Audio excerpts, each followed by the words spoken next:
En caso de nuestro siguiente conferencista, quiero invitar a Gerardo Adame, director general de Países Hispanos de Terra, para precisamente hacer una breve introducción a nuestro siguiente conferencista del día, pero también para compartirnos alguna perspectiva de lo que le ha tocado vivir precisamente. Así es que les pido por favor recibamos a Gerardo Adame con un fuerte aplauso para darle esta primera perspectiva.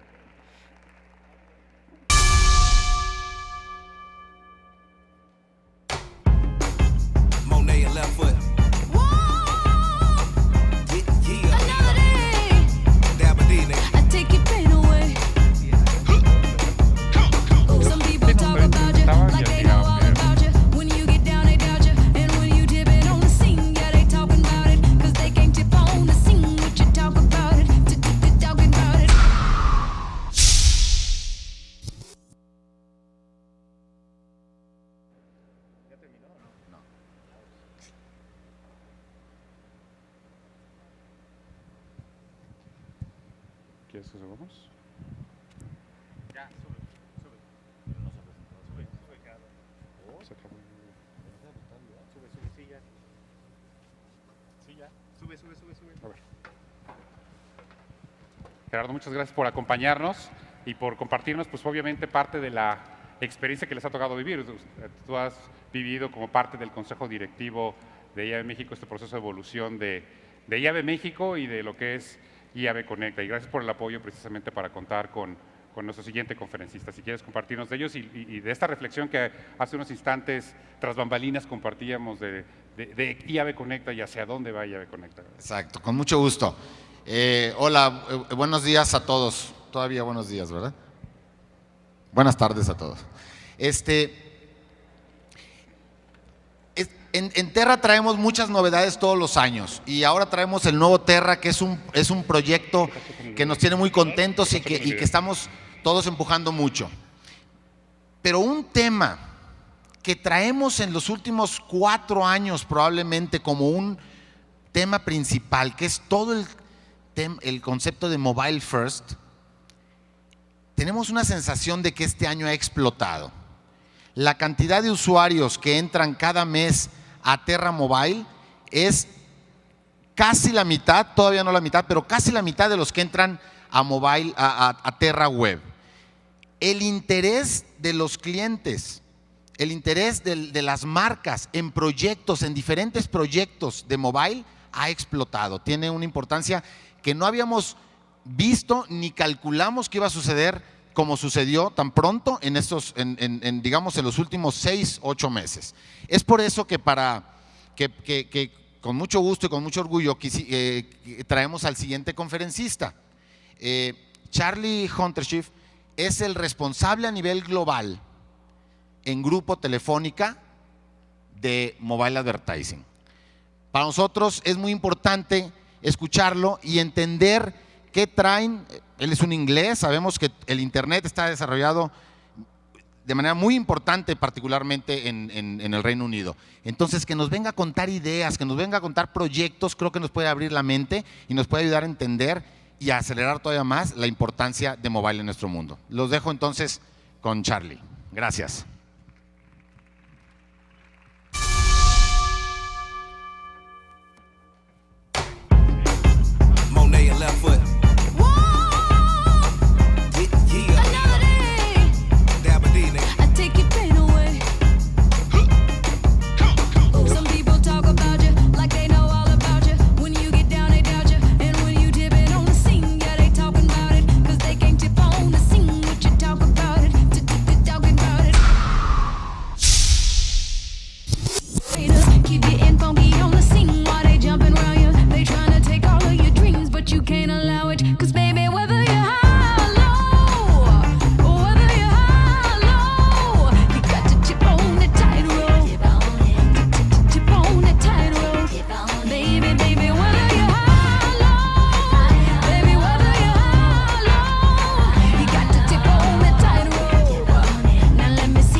I'm learning Spanish, and I think my name in Spanish is much cooler than it is in English.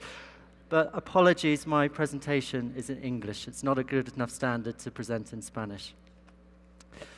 So, mobility has changed advertising forever. It's a bold statement. Tweet it if you like. I'm here to talk about millennials. But for me, millennials are actually the hyper-connected because of the presence of mobile. So let me just explain what this statement means. Mobility has changed advertising forever. When you go into Google and you type in mobility, this is the first thing that comes up, mobility scooters. For senior citizens to help them get around, that is not the mobility that I'm talking about. Mobility is the movement of humans. Now today, the movement of humans is connected with their mobile phone. The hyper-connected go everywhere today with their mobile phone. So the movement of humans is mobility enhanced by the fact that we can now get the most amazing consumer insights based on behavior on a scale that we've never, ever had before. And that's what I'm really interested in, is the consumer insights. But for advertisers, the presence of mobile means that it has the ability to deliver better personalization, relevancy, engagement, and effectiveness across all media channels. I'm here today to talk about all media, not just mobile advertising, because the presence of mobile has affected all media. So, firstly, let me just talk through how mobility is unlocking consumer insights like never before. And I've purposely picked a really, really difficult audience to identify. Surfers. They're from all walks of life, all age groups, social demographics, all jobs. So there's no data set that you can identify through normal data to identify who a consumer is. So potentially, because they have their mobile phone with them all the time, you can look at their mobility to identify which surfing beaches that they go to. But there's a problem. There's other beachgoers on these beaches. So we still haven't filtered out who our surfing audience is yet. So how do we look to find what their needs are? So we really need to look deeper into what the surfers' needs are. And let me give you a little clue.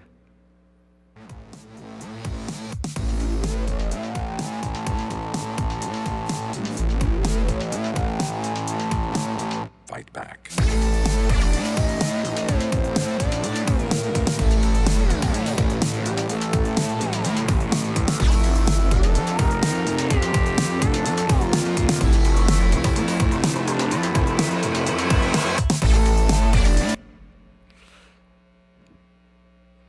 So they need waves. This was the biggest wave ever surfed. I'm told that it was the height of the Statue of Liberty. And it was surfed off the southernmost point of Portugal. But what makes waves is weather. Surfers need weather. So by overlaying a simple weather data on top of mobility data, you're able to filter out what a surfing audience is. Now, there's 3 truths that you need to understand about the hyperconnected. And to illustrate these 3 truths, I've got 75 pages worth of insights. And I'm not going to do that to you. I think that's really unfair. So what I'm actually going to do, I'm going to illustrate this data through an experience that I had whilst going to hospital. I had a burst blood vessel in my eye, and I couldn't really see properly, so I had to go to hospital to get it checked out. And during that period, I spent 6 hours in various hospital waiting rooms.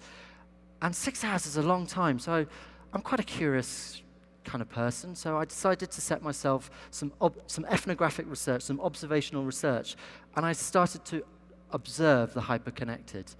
And these 3 truths were perfectly illustrated from this observational research that I conducted. The first, and probably the most obvious, is always on, but it's more than that.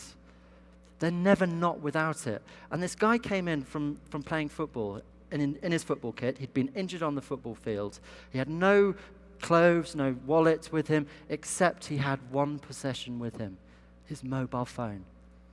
And because the hyper-connected are always conscious about the location of their mobile phone, all of their senses are aware of it as well, such as in their pocket. So it's not just the sound that you're listening out to. You're getting this beautiful thing called phantom vibrations. People are experiencing phantom vibrations of their mobile phone going off, but it hasn't actually gone off. Whilst I couldn't observe phantom vibrations, because I wasn't touching anyone in the hospital waiting room, I could observe phantom alerts. And it's very interesting, it's quite funny to watch. What you notice is that if someone's mobile phone goes off, an alert, a text message, an IM or something, don't look at the person that's phone has gone off. Look at the people around them. And what you'll identify is that they'll tap, they'll reach, they'll do a quick check of their mobile phone. And that's the really cool thing about it, is that people are absolutely addicted to it. But probably the most symbolic act of the hyperconnected is the physicality, that they're never not without it, is that it's always in arm's reach. And there was this one guy, and it was his turn to go up to the treatment room. And he did this. Carlos, soy Carlos. And it was, for me, the symbolic act of what he did there was symbolizing the power of mobile. And if you think about it, power to the people. And if this symbolic act of the hammer and sickle of the power of the people was rewritten today, I'm pretty confident it would be the mobile phone. And if you think about the power that the mobile phone has, is just demonstrated by the Arab Spring uprising. The democratic movement was powered by people, the speed at which people were able to share the content. And content is the second truth. Now, if you think about the hospital waiting room, it's not an environment that you choose to be in. You're there, you're sick, or you've got a loved one sick, and you've got questions. You want to find out what's wrong with you, and that queue is actually stopping you from asking an expert those questions. And we're, by nature, we're curious, and we're also impatient. So we reach for our mobile phone to have the answers given to us. So we're empowering ourselves to become the experts. And that is exactly what's going on with brands today. Consumers are going to the brands at a time that they choose. They will not wait for the answers to come from the brand. They expect the answers to come when they choose to have those answers.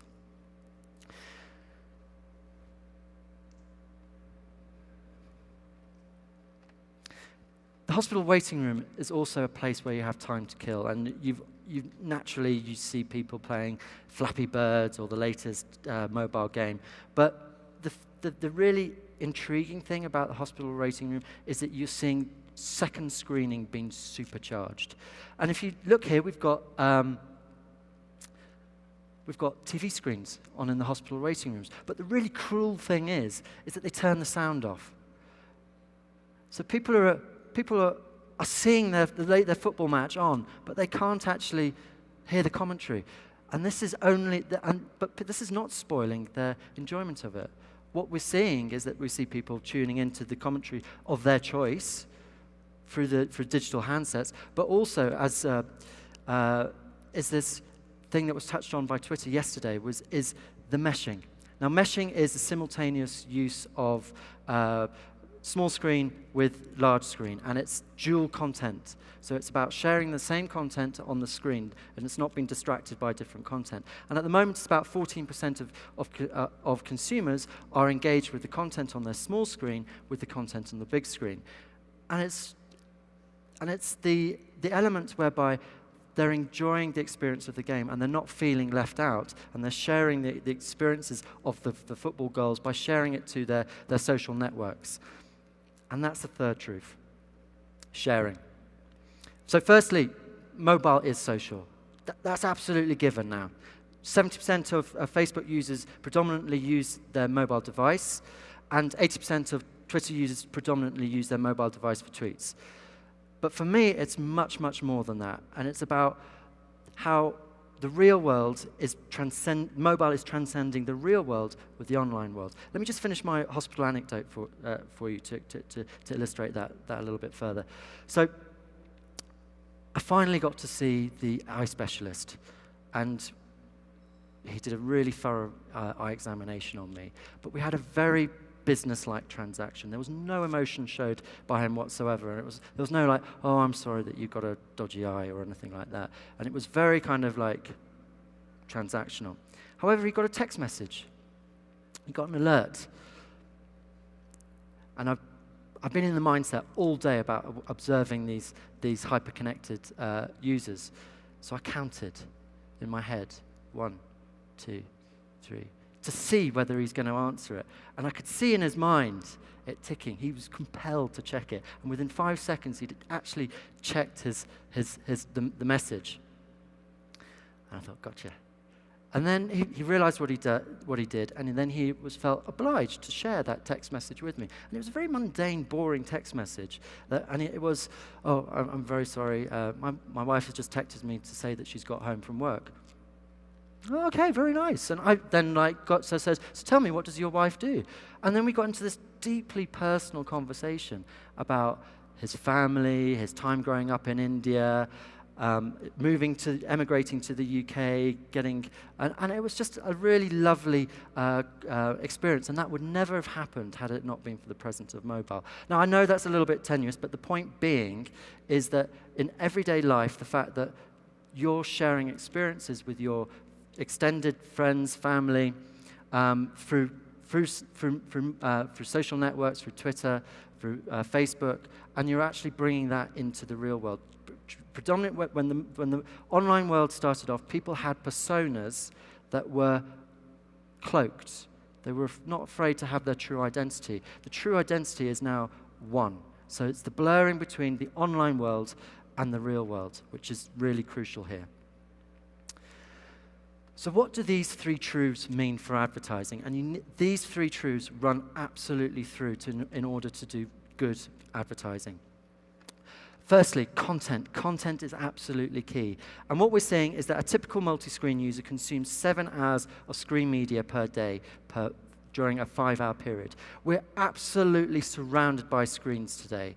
You can't escape them. And why that number of hours is bigger than the number of actual real hours is because of the fact that we're consuming multiple screens at the same time.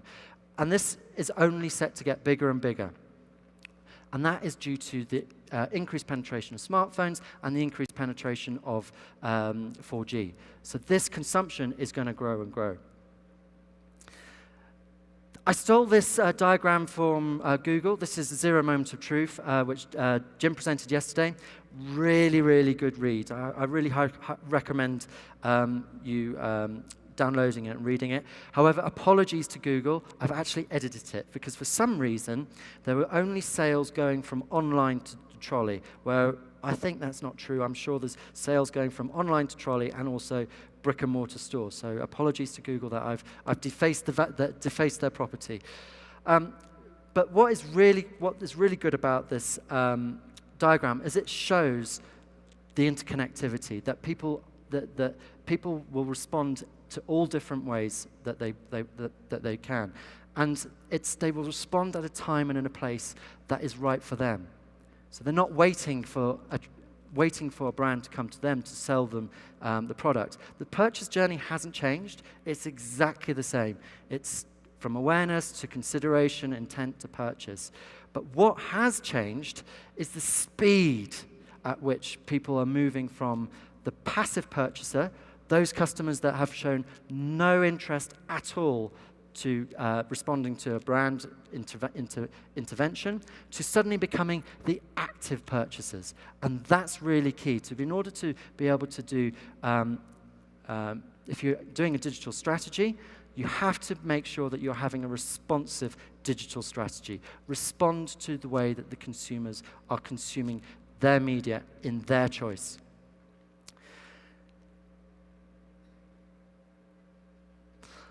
Sharing. That was the other truth, the third truth. Now, mobile is present throughout the whole course of the day, and it's not about placing advertising just on mobile. It's about understanding the power of which mobile is sharing and amplifying paid, owned, and earned media. And again, I've got some examples about how the presence of mobile has changed the role of major media channels. So going back to my original statement, how mobility has changed all advertising forever, these are some really good examples about how it's how this is happening. So paid for advertising on TV, the most popular media channel for consumers. 51% of consumers say it's their favorite form of advertising. To place an ad on American Idol, it will cost you $355,943. Please raise your hands if you think that's a lot of money. Yeah, agree. However, let's just break that down. Circulation, 10 million customers, work out a CPM of that of $35. Now that to me is actually really good value, because what we're able to do here is that we're able to place a TV spot, 30-second TV spot, in content that people are really interested in. So it's good value for money. Telefonica as a brand, we do a lot of TV advertising. We launched in 2012, so in the UK, the brand is O2. It's not Movistar. And we launched in 2012 a loyalty app to encourage O2 customers to stay with O2. And the way it worked is it's a location-based app, and it works on providing unique, exclusive offers to O2 customers that they couldn't get anywhere else. So it's giving them a real tangible benefit to stay with O2. The campaign was launched across a multimedia campaign, TV, outdoor, press, and lots of other digital media. What was identified was that TV was the most effective way of people downloading an audience. To prove the consumer insight here to you as well as to why TV was the most effective media channel. Please raise your hands if you watch TV with a mobile device. There you go. You've just demonstrated why TV is the most effective media channel at driving app downloads. So that's mobile. Sorry, that's TV influencing mobile. This is an example of how mobile is pairing with TV.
Quite shock tactics, and it's quite dramatic, but I think it perfectly demonstrates how you can influence mobile with TV.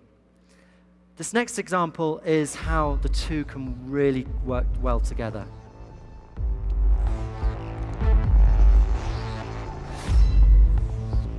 (2014) Mazda 3 Fastlane. Get ready. 3, 2, 1, go.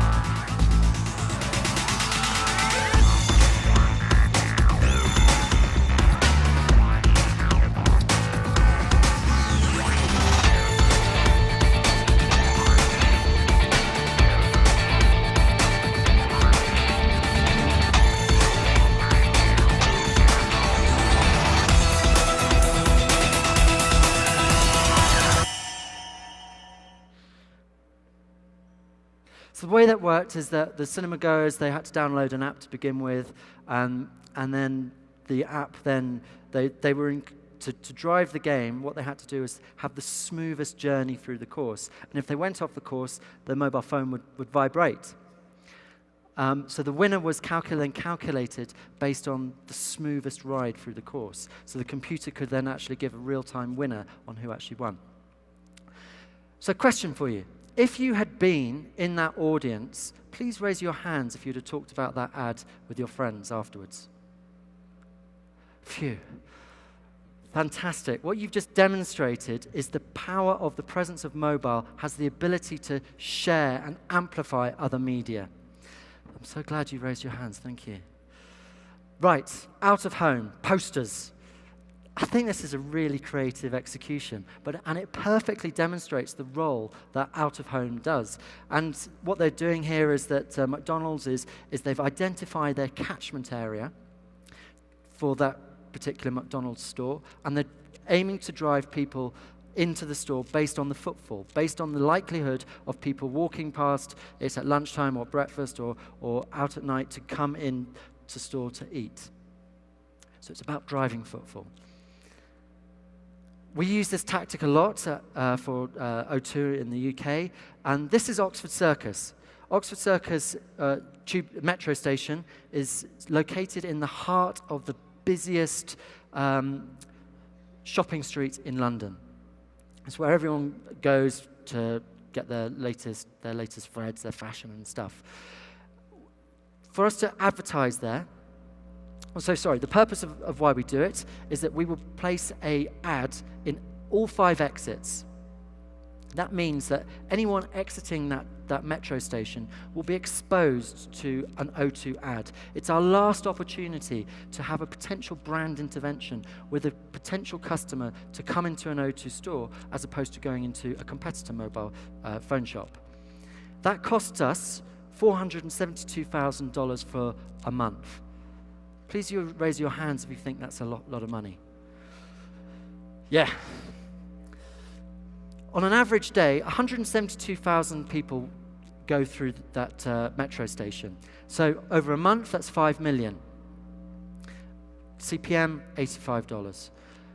It's still expensive, but relatively speaking, it's good value for money because we know that we're reaching the right audience whilst they're in the mindset of going shopping. So it's really highly valuable media that we're prepared to pay for. However, presence of mobile has changed outdoor media. And this is a statement from TGI being attitudinal panel, a panel of consumers that tracks their attitude towards brands and media. So it's a highly robust source of insight. And this insight says that outdoor audience confidently influences by word of mouth and social media. More mobile searches are generated by outdoor ads than any other media. Let's just have a look at how some brands have interpreted that.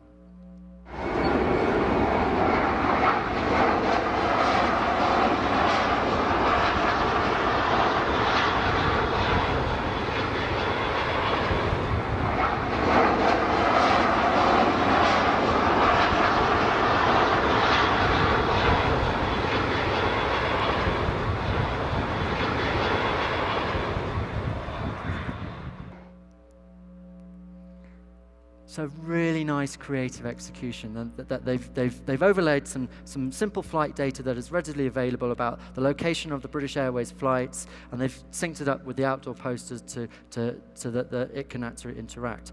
But what I do want to take your focus to is the call to action. Look how it's changed from the McDonald's call to action. It's about BA/lookup and #lookup. So they've understood that the consumer insight is that people are searching for them by the influence of outdoor, that the influence of outdoor is having is that people are searching, and they're also sharing, that they're also engaging with the campaigns through Twitter. So that's posters to mobile, but they also work really well together. Here's another good example of that.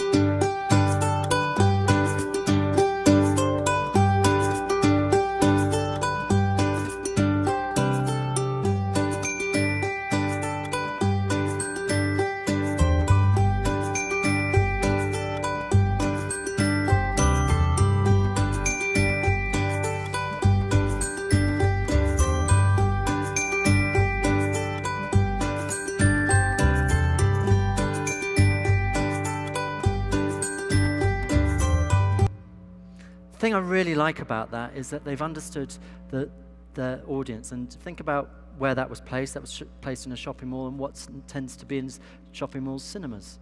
So they've really understood how the power of the two can work together to really engage their audience about driving them to ultimately the end goal of going to watch the film. So really lovely execution that for me. But let's just explore this last statement in this sentence again. More mobile searches are generated by outdoor ads than any other media. We're entering the age of the golden age for digital out of home, because there's a new media in the toolkit of the media buyers, the outdoor media buyers, and it's this. This has become an out-of-home media channel for media planners. If you think back to if you go back to think about that McDonald's ad, it was creating GFN. It was creating a catchment area. It was identifying the catchment area of the store. That's exactly the same today with mobile, is that you can create virtual geofences around your catchment area for your store. So when a potential consumer is going into your catchment area, when they walk through that virtual geofence, that's an opportunity that you know that they're within the catchment area of your store. So you can engage with them. We did an econometric modelling study with Starcom for Pizza Hut, and we set up geofences around the Pizza Hut stores. And what we identified was the truth behind that very statement, is that there's two things going on here. There's firstly, it's driving direct sales, so it's driving direct people into store. But much more interestingly for me is that it's driving people to find out more information. Another really good example of this is a recent campaign by MGOMD for Specsavers. Specsavers is a national chain of opticians in the UK, and this campaign won them Mobile Marketing Award, and it was really, really simple, and I love the simplicity of it. A standard mobile banner placed on networks, but the call to action is tap to have a coupon. And the coupon is where the clever thing happens, is that they integrated that coupon into the iOS passbook. So they're using the native features of the mobile phone to enhance the capability of the campaign. So they're not asking the mobile banner to drive people into store, they're asking the consumers to engage with them through the campaign. So the setup of the passbook, it allowed them, once they walked into a geofence, to send them push alerts, push notifications, reminders that they've still got a coupon to use, and that was driving people in store. So really, for me, this is a really good example of best practice, and they generated positive ROI for this campaign. But we have a problem, and the problem is caused by ourselves. Mobile is not the internet. And if you look at this growth curve of this growth of the media channels, internet is going to be the second most dominant media channel. And unfortunately, mobile has been lumped into this category of internet. And the real challenge here is that we're moving in a direction that is towards programmatic, which is fine. I have absolutely no problem with programmatic, because data is at the heart of it, and ultimately I'm about good data. But what I do have a problem with is the currency. And the currency of online and internet is CPM, CPC, cost per acquisition, click-through rates. It doesn't work for mobile, and the reason why it doesn't work for mobile is because, like earlier, mobile transcends both the online world and the physical world. So we cannot have the same currency for the internet as we do for mobile. And the temptation is too much to judge mobile based on the currency of online. It's very, and I don't blame us as an industry, because I do the same, and that's purposely why I demonstrated the CPM earlier, with demonstrating the CPM for TV and for out of home. To illustrate this, let me just run you through some everyday purchase decisions that we make in our everyday life as consumers. So, just going to do a quick straw poll here. Whoever has a Samsung or an iPhone or a Windows phone, please raise your hands. So these devices are the most popular devices, and they're not necessarily the cheapest devices. I myself have a iPhone 4, and let me just talk you through the purchase decision-making process that I went through. Do I go for the cheap smartphone, or do I go for the expensive one? I previously had an iPhone 3GS, had a really good experience with it, but the cheaper smartphone was much cheaper, and I'm thinking, actually, you know what, the iPhone 4 is a lot of money. But then I thought, all my tunes are on iTunes, and how am I gonna have to transfer them all over? How am I going to do that? Thank God for Spotify now, thank God. And then I've got all my apps. I'm going to have to rebuy my apps and everything, and then learn a whole new operating software. And do you know what? For the quality value, I'm prepared to pay a little bit more. And who knows, I might even save a little bit of money in the long run, because I've invested in a quality piece of kit, in my view, that I'm very happy with from the outset. Now let me digress this a little bit further. Who enjoyed a happy hour last night? How are you feeling today, sir? You feeling okay? Oh, let's pick on someone else. Who was feeling bad? Thank you. You didn't feel good. Tonight, would you go out and have another happy hour? Well, you're thinking about it, right? So we're in our life, in our daily choices, we're testing and learning. We're learning from our experiences that we've had before. Let me bring this down even further a notch. Apologies here. So we all might have had the economy experience in our time as students, or when we're a bit tight, and we'll have maybe bought the cheaper product. However, we've probably not had a very good experience from that, and we'll have always then gone back to the prepared to pay for quality. We'll be prepared to pay for that little bit extra. Chaos sweeps the globe. Emergency responders say the scale of the chaos may be beyond any sense of control. Felicity Jones is in New York. I'm sorry we've lost Felicity, but we're going to the EU. N'achetez pas les nouveaux Lynx Attract. Restez chez vous. Fermez vos portes à The clé. EU are warning men and women. Stay inside, lock your doors, avoid all contact with the opposite sex, and do not buy new Lynx Attract. I purposely put two very, very different ads next to each other. There's a really rich media, high-quality mobile video format there, and then there's an itty-bitty tiny little banner. And it's a big step from that itty-bitty tiny little banner to that really high, impressive video format. And it's through testing and learning that we'll get there. But we still have a problem that we haven't got through. And each year, Mary Meeker puts up this chart, and she tells us as an industry that we need to invest more in mobile, that the time spent on mobile doesn't correlate with the investment. Actually, I can understand why we're not investing more in mobile. Now watch the mobile bar chart. It's the CPM. Absolutely does correlate with mobile. It correlates with the level of investment. And if you look at all the other media channels, the CPMs are much higher because people are understanding how to invest in quality, to get targeted media out of it. And unfortunately, we've not got over that barrier in mobile. And actually, it's not our fault because, again, I completely understand that. Because, unfortunately, there are dark forces at work here. Firstly, 31% of display ads are not seen. Look at your mobile phone. That's the screen. And a mobile web page goes right the way down. And little bitty tiny little banner ads are being shown up there and not getting seen. So they haven't got a chance in hell of succeeding. Plus a 0.04% click-through rate. I don't even know where to begin with this. Firstly, it's click-through rate, and we can't be measuring the success of mobile through click rate, and then 0.04%.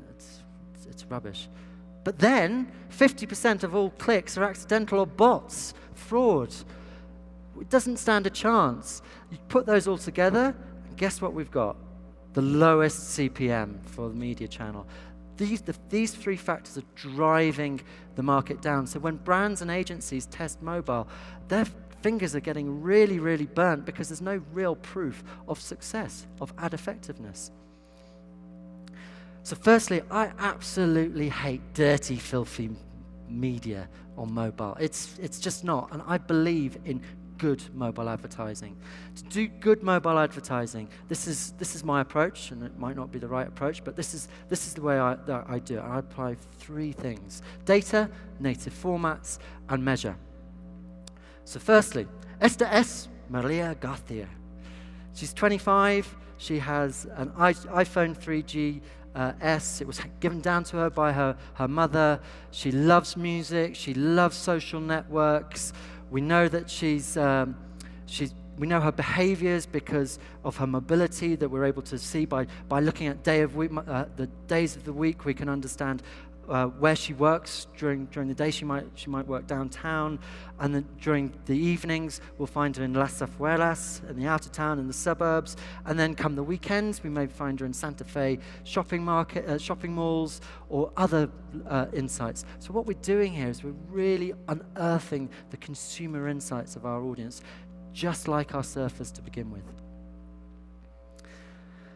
Native advertising. It's being used a lot in our industry right now, and this is my take on native advertising. You don't have to use it, and I'm not an intellectual, so it might not even be the correct one. But this is my simple take on it, and there's three things to it. Firstly, format, and it exists across all media channels, and that's the format thing. Then just apply two very, very simple things, and that's content with context. So think about the hyper-connected again. What's driving them is content.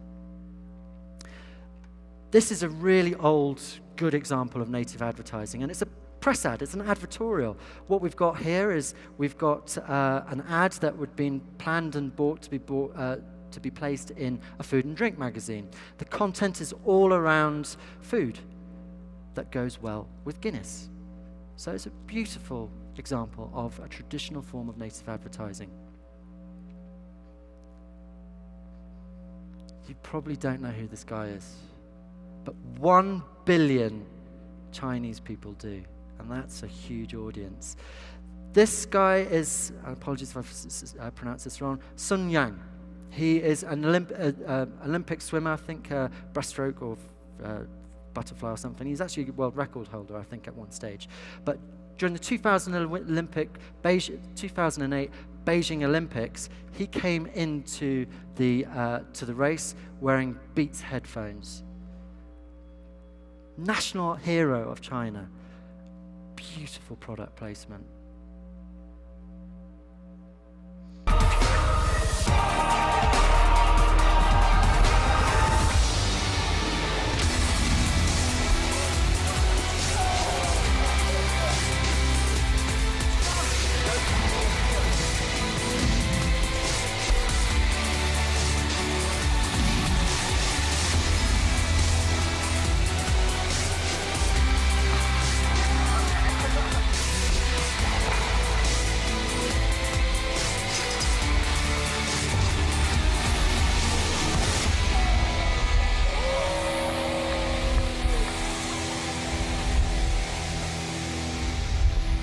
Yesterday we saw a great presentation from Coke, and Pepsi are not the sponsors of the World Cup, but they still understood how to do good native advertising around that, around the World Cup. Look at the date, 16th of June, 3 days into the World Cup. They're not going to miss out on this massive phenomenon of the World Cup, so they created good content that the audience is interested in.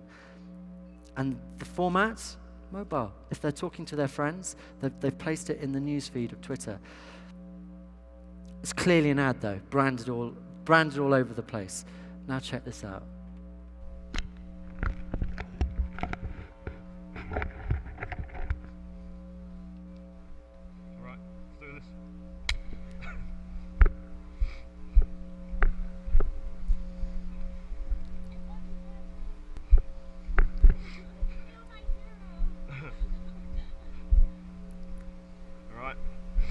Ready?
Holy shit.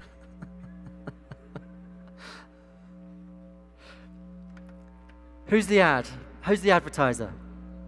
GoPro, yes!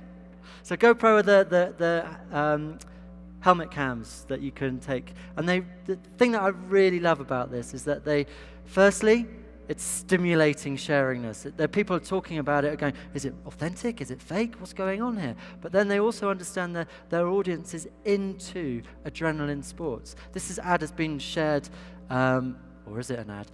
25 million times at the last time I looked. So they're understanding how the hyper-connected their audience are using media. So we use native features quite a lot in our advertising. Now, I talked about, we launched a mobile app, Priority Moments, in 2012. Now, the problem with doing mobile apps is that once people have downloaded it, that 60% of people tend not to ever use it again. So that's a massive waste on media that you've invested a huge amount of time and investment of media planning to do. And again, thinking about the native formats, what we do is we use the insight that we've collated on the consumers. We understand their audience, we understand the context, so we understand the personality of that person. We understand their locations that they've interacted with the phone, with the app. And then we'll use the OS features. The beautiful thing about smartphones is that there's a dialogue going on here. You know, things like maps, calendars, text to reply, so you can really tailor your communication to the audience. And then lastly, you've got the hardware features. You've got cameras built into all the phones, so you're allowing people to upload photos of their experience with your brand. By using the native features of simple push notifications, by really understanding our audience, by applying a simple content with context approach of tailoring the message to the right person at the right time, we've experienced a 559% increase of offers. So hugely, hugely important. And it doesn't need to necessarily be as sexy as some of those examples that I showed. Simple is often better. Measure. Now, I'm not going to go into too much detail into measure because the next speaker is far more qualified to talk about measurement than I am. But I do want to include it because the importance of it is that mobile transcends both the online world and the physical world. And please do not rely on the success of everything on a click-through rate. Apply traditional brand advertising effectiveness metrics. Use ad effectiveness studies. Really interrogate the attitudinal impact of what your campaign has had with your audience. This is a public case study from the MMA, and I think it's a very good one because it really demonstrates the incremental awareness and incremental purchase intent by including mobile into the campaign, into the media mix has had on the campaign. So, to summarize, Firstly, the three truths of the hyperconnected. The hyperconnected are always on. They're never not with their mobile phone. Content is still king, and sharing. People are sharing widely through mobile. And mobile's presence has therefore changed all advertising forever. And buy quality. Be prepared to be bold and pay for quality, like we do in our everyday life situations. Please do not buy dirty, filthy media on mobile. So my conclusion, the quality value of mobile's proximity, presence of mobile, means it delivers better personalization, relevancy, engagement, and effectiveness across all media channels. And finally,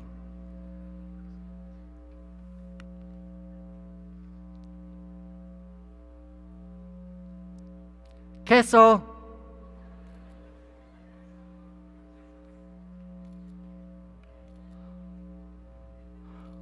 Muchas gracias.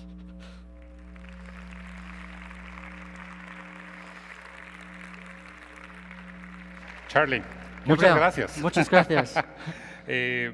Bueno, ¿tenemos alguna pregunta que quieran acercar? Por favor, siéntanse bienvenidos de hacerla. Something that I really liked, well, all the presentation actually, but context. Context is a new field to explore because it's not part of planning sometimes.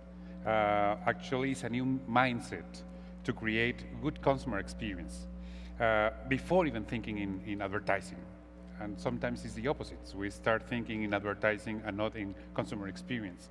And mobile is completely different because it's part of the context and the opportunity to create value. And it's not fair for mobile and it's not fair for advertising. What do you think about that? I think it's interesting, and I think the Melissa from Twitter yesterday touched upon, and I wholeheartedly agree with this. I think for mobile, what we're seeing is unfortunately we're seeing press ads, mobile banner, online banner ads being forced into mobile. And what I would like to see is that mobile gets put on the agenda much earlier in the planning stage. And what it's about making sure that the creative agency is involved, to really think about the context to which that person is going to receive that message, how they're going to explore that ad. Otherwise, we will never get away from this itty bitty tiny little banner, and that is being asked too much. And it doesn't have to be expensive. It can be. And this is why I agree with the Twitter thing. It's about those moments. It's about that right moment about when the customer is going to be engaged with your brand, and that's the key to context. Is really understand the consumer and how that they behave with them. But the only way to do that is get earlier in the planning process, get involved, get the creative agencies involved. And on one last question. We have in Spanish a phrase that says, lo barato sale caro. The cheapest could be expensive. Sorry? The translation, or the approximate translation is in Spanish is, lo barato sale caro.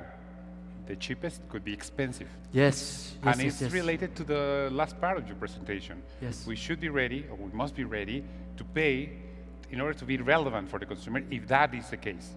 What do you think about that? I totally agree, and this is where I'm trying to get with the analogy with our own mobile phones. Whilst we might be prepared to buy a cheaper mobile phone, it's actually maybe cost us much more in the long run. And that's the problem with mobile, is that the problem is we're in an arms race at the moment. All the brands, they need to get in front of the hyper-connected consumers.